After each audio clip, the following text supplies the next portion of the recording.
Welcome to GA Golf. Tiger Woods is back. Today I'm just going to recap the last few days of the Hero World Challenge, which was the tournament that's just happened on the PGA Tour, but you will have known it much better as Tiger Woods has come back for 2017.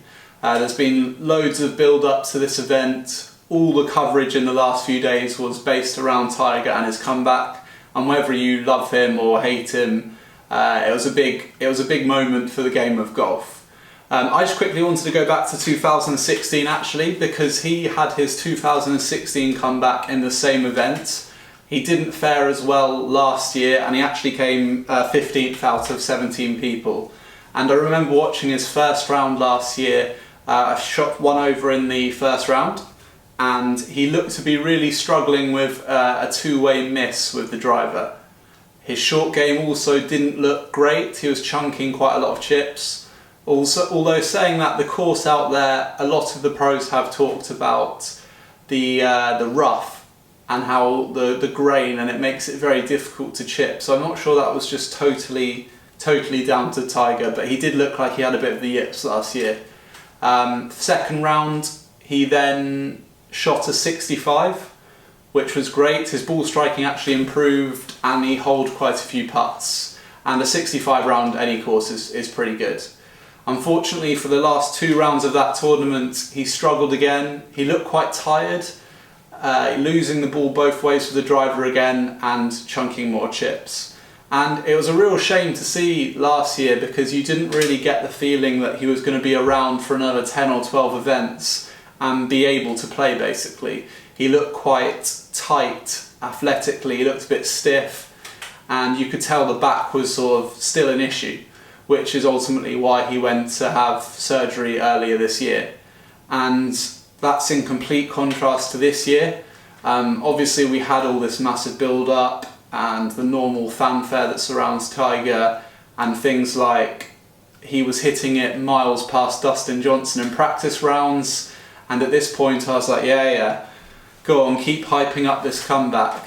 But then his first round, and I watched every shot of his that was broadcast in this tournament, his first round, I don't think I can remember the last time I saw him drive the ball this well. I think he hit 14 out of 16 fairways, playing a nice little draw, and it just looked great. It looked so under control. And actually, when I say under control, he was swinging at it very hard. There's a few free irons and free woods that he went full out on, and I was totally expecting to see a Tiger where he was sort of 70-80% swing speed and just sort of getting it round the course and relying on his mental game and his experience to score. And we didn't really see that. We saw him going with driver a lot.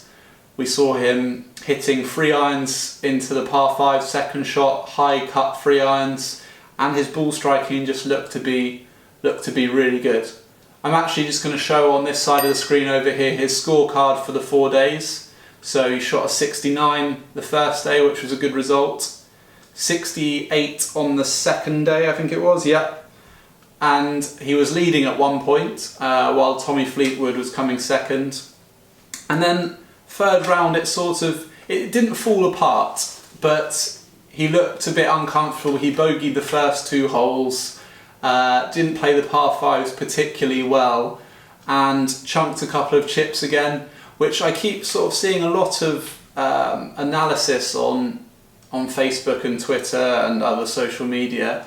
But if you look, a lot of the pros were duffing chips as well. I don't think it's a Tiger specific thing, although saying that, the short game and the chipping seems the most uncomfortable part of his game at the moment. But I say that in relative terms, because his performance over the 4 days was still really good. And that's what interested me, that he actually beat players like DJ, Justin Thomas, Henrik Stenson. So, and I've also seen a lot of people say, oh, this event's easy, the course is easy, it's quite easy to make birdies out there. And I understand that a little bit, but it's still golf. You've still got to go out there and strike the ball well, you've got to hold some putts. And he's not playing against some jokers, he's playing against the best players in the world. So him coming 9th out of 18th this time round is an excellent result. And he actually bogeyed his last 2 holes of the tournament, and he had a really good round going on the Sunday. And it's a bit of a shame to see him finish like that, but the wins were higher, the scoring average for the tournament was the highest on Sunday, so it was a difficult day. And if he had just finished maybe 1 under for those last 2, he could have had a much better finish, but I think that's easy to say. And I'm sure he'll have been slightly disappointed, but his general view over the whole of the week will have been a really positive one. And I just hope we get to see it a little bit more. And I heard him talk about his schedule for the next 12 months, and I think he'll play a reduced schedule, obviously still because of the back. He doesn't want to go full out too early, but everything will be geared towards the majors. I mean, he's had such a long, successful career that I don't think he's going to be playing some random PGA Tour event. I think everything now on his schedule will be geared towards the Big Four tournaments and potentially the FedEx as well if he can play well.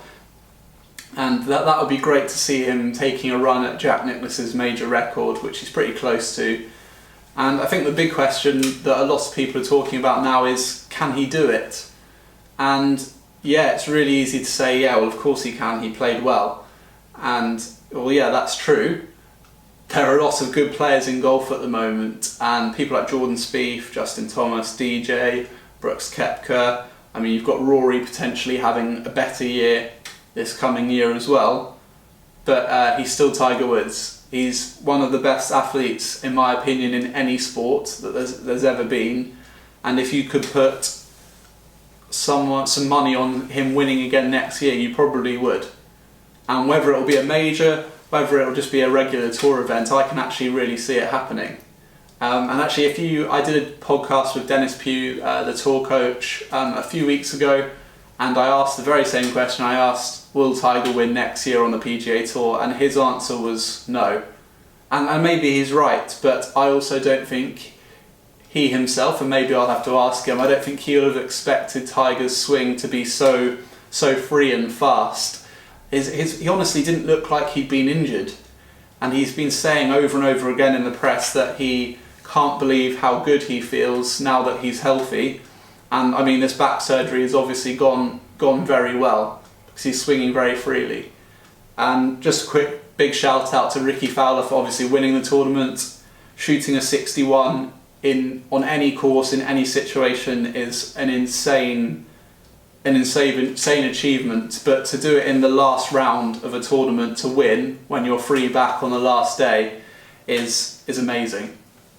And obviously, if you look at it, Tiger Woods was 10 shots behind Ricky when the tournament finished, and that sounds pretty bad on paper, but when someone shoots a 61, I think he birdied 8 of the first 9 holes, which is incredible. You can't really do much against that. Like, he completely deserves to win the tournament. So yeah, hit the subscribe button down below. Let me know as well your thoughts on Tiger's comeback. Did you enjoy seeing the coverage of him? Did you think it was too much? And let me know what you think the next year sort of holds in store for him. Will he win? Let me know.